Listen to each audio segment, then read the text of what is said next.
Kwa kweli Butiama mmeonesha umoja na mshikamano. Butiama oye! Nimefurahi kwa mapokezi makubwa haya hapa uwanja wa Mwenge. Asanteni sana sana Butiama. Ndugu wananchi, siku 4 zijazo, tarehe 14 mwezi wa 10, tutakuwa na kumbukizi ya miaka 26 ya kifo cha baba wa taifa letu, Mwalimu Nyerere.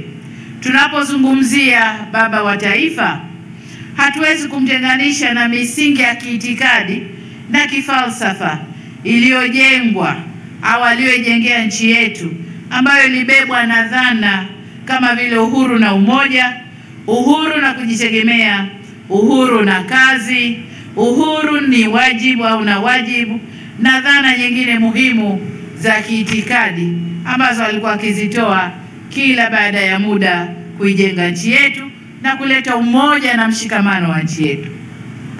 Yote haya yalilenga kujenga taifa imara linalojitegemea na kujali maendeleo ya watu.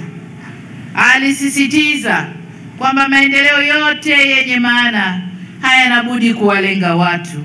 Ndiyo maana dira na mipango yetu yote ya maendeleo pamoja na ilani za Chama cha Mapinduzi zinajielekeza kujenga taifa linalojitegemea lenye uchumi jumuishi na ustawi wa watu, yaani maendeleo ya jamii, uwezeshaji wa kiuchumi, lakini na kukuza uchumi mkubwa wa taifa letu.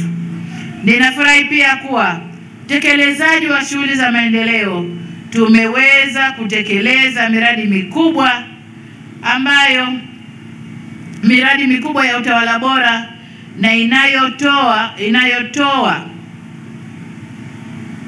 msukumo mkubwa kwenye sekta za uzalishaji, ambayo ni sehemu ya ndoto ya Mwalimu, ikiwemo miradi ifuatayo.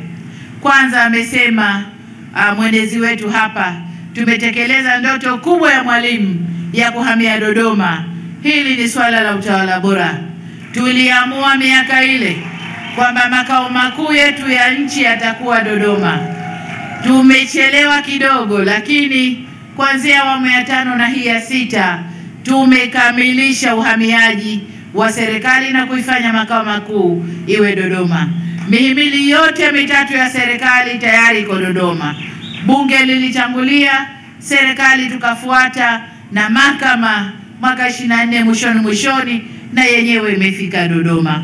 Kwa hiyo hili tumelikamilisha. Lakini jambo jingine ambalo Mwalimu ilikuwa ni ndoto yake ni hili bwawa la Nyerere, bwawa letu la umeme. Alitaka alijenge miaka ile, hali haikuruhusu, lakini tumekamilisha sasa hivi na tayari bwawa linazalisha umeme. Mradi mwingine Mwalimu alitaka kujenga ni mradi wa maji maeneo ya Same Mwanga, ambako alijenga bwawa la Nyumba ya Mungu, lakini hakuweza kuendeleza mradi ule. Tumeuendeleza na tumeukamilisha mradi ule. Sasa wananchi wa Same Mwanga na Korogwe wanakwenda kufaidika na mradi huo. Miradi mingine, mabwawa mengine ambayo Mwalimu alitaka kujenga ni bwawa la Mkomazi kule Korogwe, ambalo sasa tunalijenga, limefikia 50%, na bwawa la Kidunda ambalo lingesaidia maji kwa mkoa wa Dar es Salaam, Pwani na kidogo Morogoro, na bwawa hili nalo liko kwenye 50% na linaendelea kujengwa. Kwa hiyo kwa ufupi, zile ndoto za Mwalimu za utawala bora, sekta za uwezeshaji watu kiuchumi, maendeleo ya jamii, ndio haya ambayo tunaendelea kuyatekeleza. Ndugu zangu, hali kadhalika baba wa taifa alituachia misingi mizuri kifalsafa, kisera na kisiasa. Kazi yetu ni kutafsiri misingi ile na fikra zile katika mazingira ya sasa. Sasa dira zetu na mipango yetu na ilani zetu zinatafsiri fikra na sera zile kwa hali ilivyo sasa hivi. Kama nilivyosema, ni kujenga taifa linalojitegemea jumuishi na lenye ustawi kwa watu wote, kwa kuimarisha sekta za maendeleo ya jamii, sekta za kuwezesha wananchi kiuchumi na sekta za uchumi mkubwa au sekta za uzalishaji. Muhimu zaidi, tutaendelea kudumisha tunu zetu za amani, umoja na mshikamano wa kitaifa pamoja na muungano wetu adhimu. Pamoja na hayo, CCM inatambua kwamba umuhimu wa kuimarisha zaidi mshikamano wa Watanzania kwa kukamilisha mchakato wa katiba mpya kama ilivyoelekezwa kwenye ilani yetu ya 25-30.